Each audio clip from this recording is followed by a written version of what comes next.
Well, hello, folks out there in YouTube land. Got a big show lined up for you. Let's get right on into it. All right, there's so much going on with the Vols right now. Between the orange and white game, we've got some updates about recruiting, transfer portal.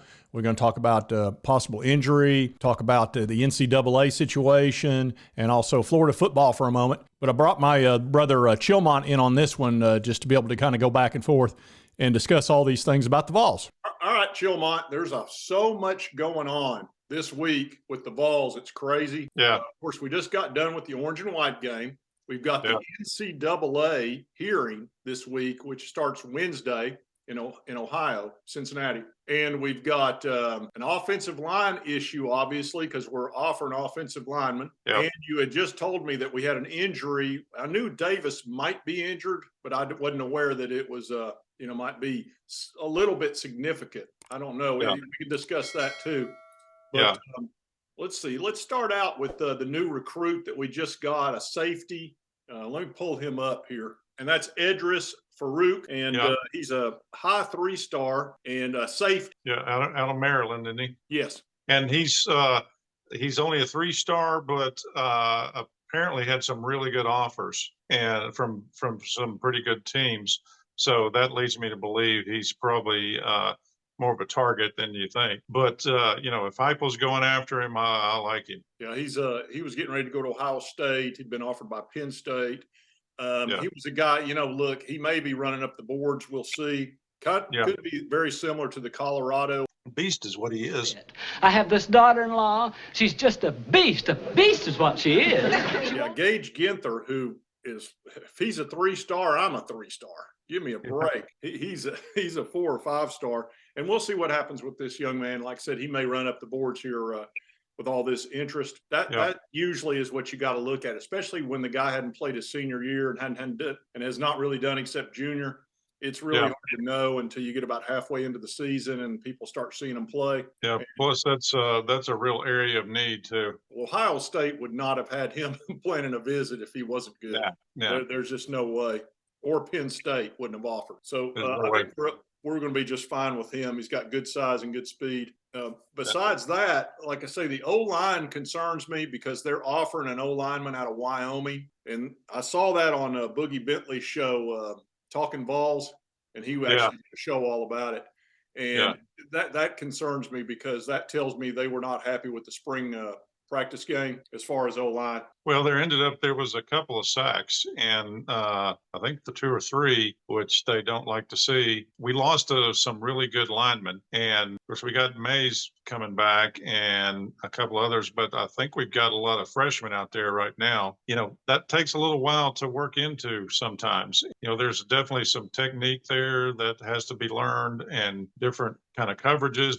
What's my job on this particular play versus this one, and you've got a lot to learn there, more than you think, on the offensive line. And we've got to have somebody backing up as center and all that, and you got to get in sync with the quarterbacks and with the guys around you. And last year we had a pretty senior line. I mean, we had guys who've been around a long time and were used to each other, and that makes a big difference on the offensive line. Yeah, the O-line's tough. It's a very it's a very cerebral position, no doubt. People don't realize that the O-line has a ton of responsibilities, and on top of that, they've got to pick up blitzes, they've got to pick up switches.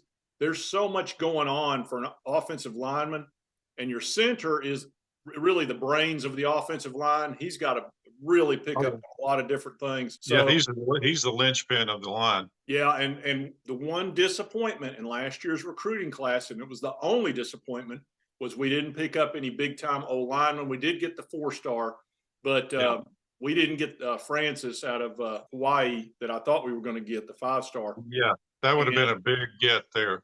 Yeah, Miami outbid us, I'm afraid. Yeah. That's where we were weak. We were weak on the offensive line. We were strong everywhere else. Yeah. That kid may have his own cruise ship down there in Miami. Well, Miami got like 3 5-star offensive linemen, so they obviously just loaded the boat and said, they did the same thing with their basketball team. That's how they got in the Final Four this year. Yeah. They bought a really good team. Hey, there's a lot of money down there. A lot of money. Obviously. Yeah. So, I mean, I think we're still looking good going into this year. We didn't see all of our offensive stars. They were all held out, for the orange and white game, which I don't blame them. All our best receivers were sitting, including the new guy, Thornton. He didn't play. So, our running backs actually looked pretty good considering the offensive line issues. Defense looked better, looked active, looked pretty fast, which is good. So there was a lot to like there. Did we already talk about Ethan Davis, or did we talk about that before? No, I don't think we did. And so let me go ahead and mention that. Yeah, I saw this. It was actually a tweet I saw on Vol Nation that somebody had put out, and that Ethan actually broke his collarbone. Now, I don't know if that's no, I think we did talk about it, didn't we? Or maybe it was before that we started recording. It was before, Wilmot. Okay.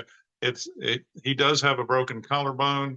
I don't know how serious it is. He was quoted as saying it's no big deal and that he will be back in less than a month. Don't know if that's the case, but it sounds like maybe it was just a cracked bone, which hopefully that's the case. That should heal fairly quickly. Fortunately, we're in the off season, so we've still got a couple months before we get down to the nitty gritty this fall. So he's got plenty of time to recover from that. But he's clearly our best option at tight end. He had some really nice catches in the orange and white game. Let's see, it was Rocky Topology was whoever said it, freshman star tight end Ethan Davis suffered a broken collarbone in the orange and white. Saw the flashes between he and freshman star quarterback Nico. One thing you can't question is his toughness.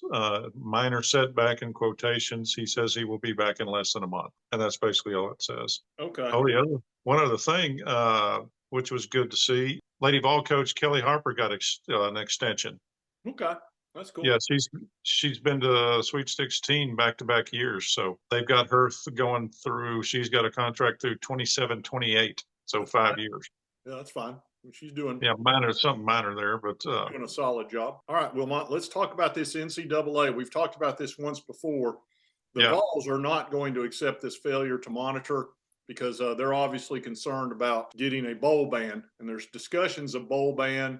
Tony Basilio brought it up in a YouTube video, and I actually saw it a couple of days ago. And then Talking Vols did a whole thing on it. Actually, I went on his show with Big Vol Daddy, and we talked about that. And there's been a lot of discussion about the NCAA. I actually just did a video earlier today. This won't launch until in the morning, but about the NCAA, and there's no way the Vols are going to accept a bowl ban. I just don't see it happening. I think if it gets negotiated out to where it's just scholarships, I think they'll accept that, but I do not think they're going to accept a bowl ban. I just don't. Well, there's been some talk possibly vacating some wins, which honestly, that wouldn't bother me. Although Jeremy Pruitt's wins. Yeah. I started to say, who gives a crap? What did we win?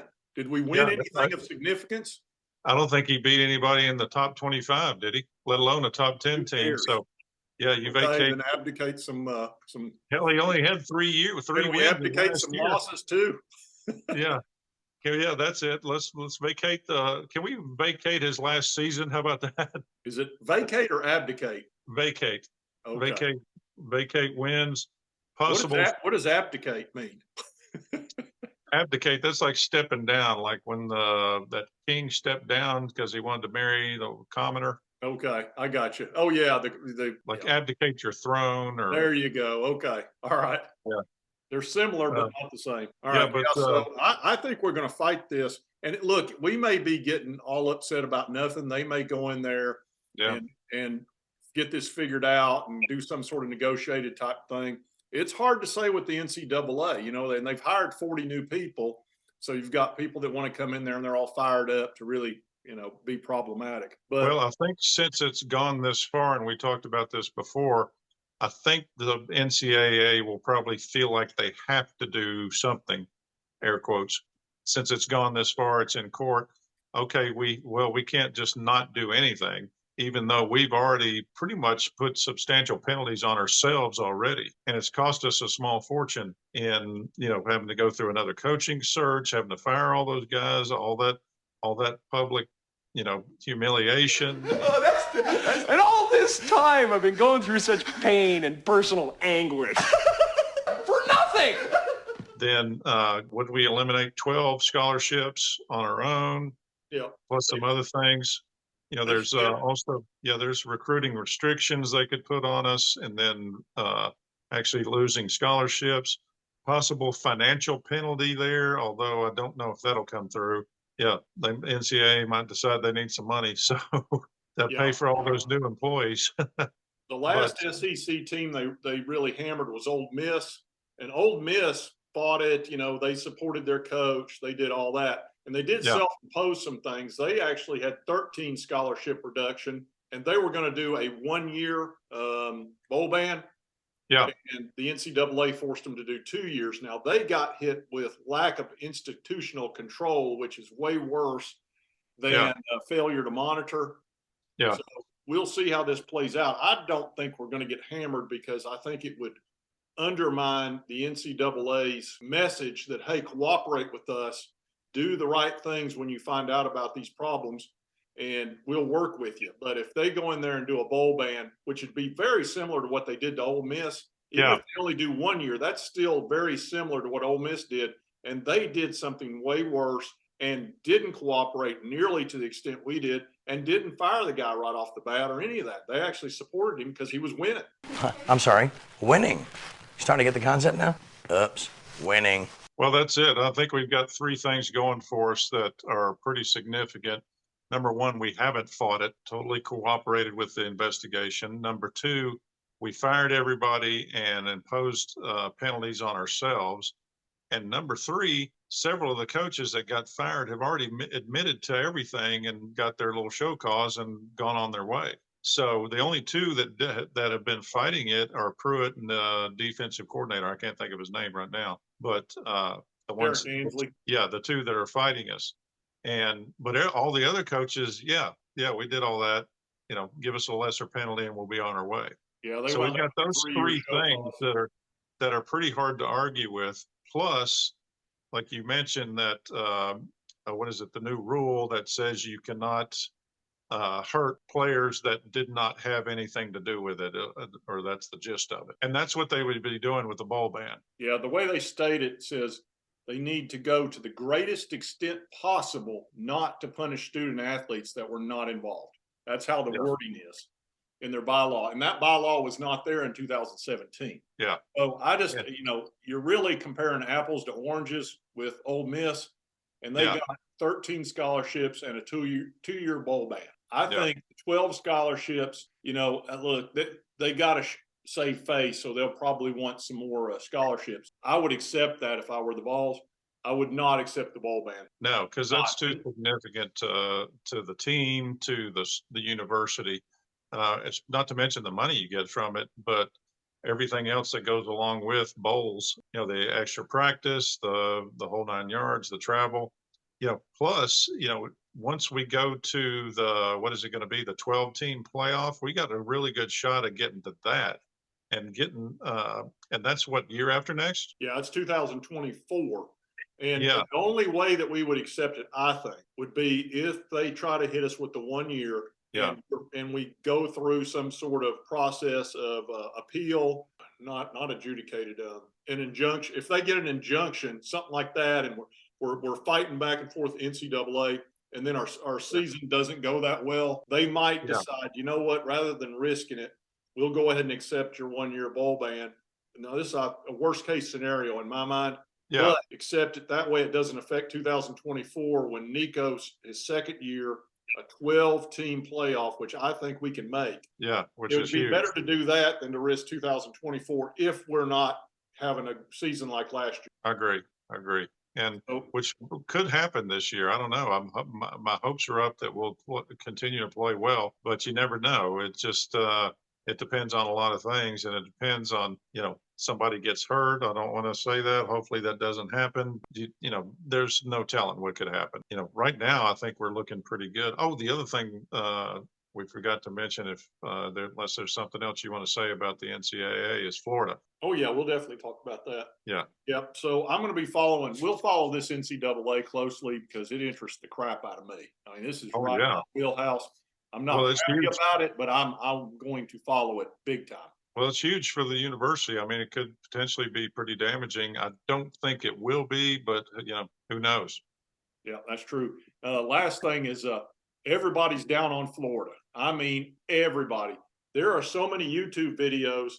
I did a video today about it and launched it tonight, actually. And it was like Josh Pate. It was Paul Feinbaum. It was Uncle Lou. There were other guys I could have put on there. I think the Matt B. Great dude actually did a video about it. So everybody is ripping Florida. Now, the thing about Florida is they always play us as well as they never lay down for the Vols, ever. They give us everything they've got because they are my nemesis. As you know, they are my. Oh, yeah. I hate them worse. I hate them worse than Alabama. And I think that goes back to all those Spurrier years where it's just, I hated. Oh, it definitely is. It's definitely ingrained from Spurrier, no question. Yeah. And I hated Spurrier. Oh my gosh, I hated it. I hated him worse than any coach in the nation and any team in the nation. Yes, to see them struggling offensively, it just makes me all happy.